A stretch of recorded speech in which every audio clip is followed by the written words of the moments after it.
Oh! So, part 2 on starting on a later bike. So, now what you want to do is you're getting comfortable with the power of the bike. Now, when you're cruising on the road, a good idea what I do, because the throttle can be sensitive. You can do 80 miles an hour in first gear on this bike. It's extremely powerful, extremely fast. You can do, I think, 120 in second gear. But sometimes when you're cruising on like 25 miles an hour, first gear is a little bit so sensitive, it's hard to cruise comfortably. Because it's kind of like jump, jump, jump. So what I do is, I'll shift to second or even third gear. So that way it's a lot more tame, it's a lot more docile. I can one-hand it without worrying about it jumping back. But don't one-hand it, obviously, like I said before. So even when you're making turns, if you're gonna make a turn to a street, I would always shift in second. Second is not as sensitive as first. The making a turn to first is very difficult without it jumping too much.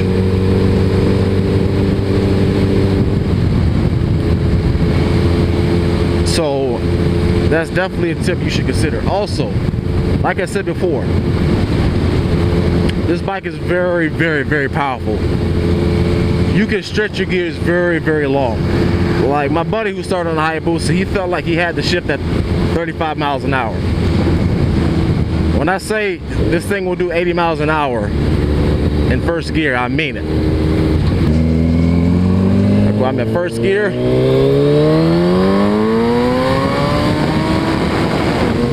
miles an hour.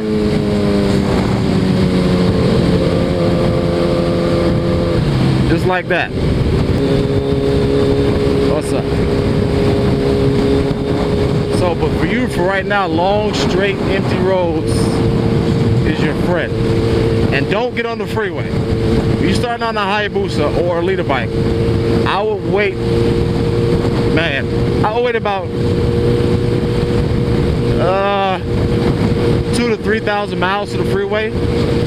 Obviously, it's up to your discretion. If you feel you're ready, go ahead, but I doubt it. But hey, you're starting on a Hayabusa, so you're already breaking the norm and breaking the statistics, so why not break another one? I think a big thing that you need that doesn't have to do with this stuff is you gotta be patient. You'd be surprised how hard it is to be patient when you have this much power. Because you're going to want to pass up everybody and everything on the road. And you can with this bike. That's why it's so tempting. You can beat anything and anybody. The problem is, you don't have the skill to do so.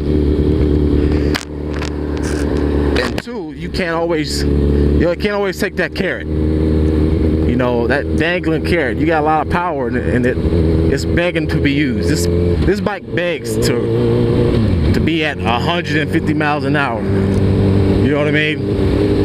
It don't want to ride at 30 miles. No, this thing wants to be cruising at 100 miles an hour, blazing at 150, 160. And you're going to want to exploit that, but you can't, because first of all, you're going to get a bunch of tickets and go to jail.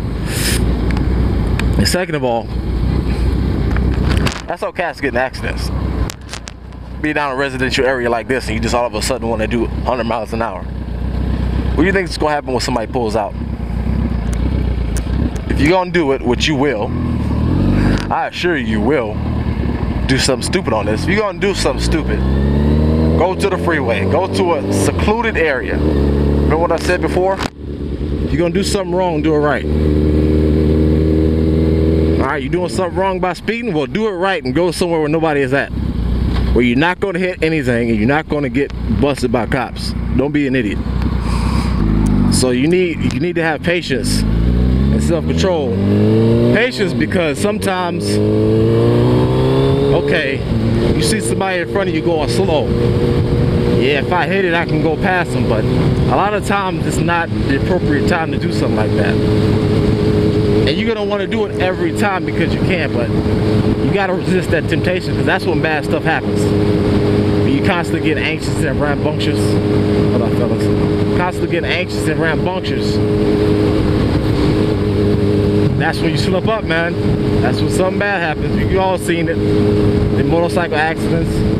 On the news, guy was doing 120 miles an hour down a residential street and bang. Stupid. They couldn't. Those people, they couldn't resist it. They were feeling it. Remember that video I showed y'all? If you haven't seen it, then there's a video on my YouTube page. It's Royal Oak Bike Night, and it says wheelie bust. Look it up. It's probably like 2 minutes into that video. There's a guy, middle of downtown, Royal Oak. He pops a quick wheelie.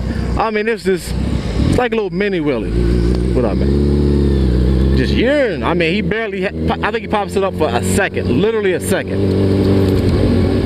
They got him. The cops got him. Got him and towed his bike.